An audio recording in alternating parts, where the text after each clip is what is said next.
Kasalukuyan, umiiral itong shear line o yung salubungan ng malamig na hangin na dala ng amihan at yung mainit na hangin na dala ng easterlies sa buong Visayas, pati na rin dito sa bahagi ng Palawan. So dahil sa shear line, mataas sa tsansa ng mga pag-ulan nating mararanasan for the next 24 hours sa Palawan, sa Visayas at itong northeastern portion ng Mindanao sa mga lalawigan yan ng Dinagat Islands at Surigao del Norte.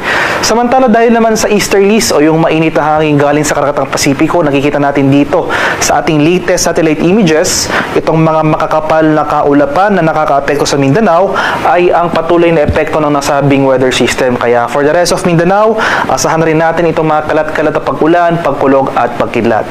Sa Metro Manila at sa nalalabing bahagi ng Luzon, dahil naman sa northeast monsoon o yung malamig na hanging amihan, asahan pa rin natin yung malamig na temperatura, especially sa madaling araw.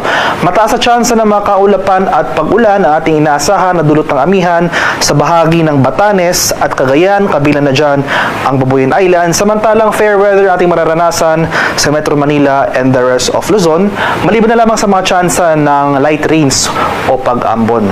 At sa kasalukuyan, wala pa naman tayong binabantay ang low pressure area o namang sama ng panahon sa loob at labas ng ating Philippine Area of Responsibility na maaring maging bagyo sa mga susunod na araw.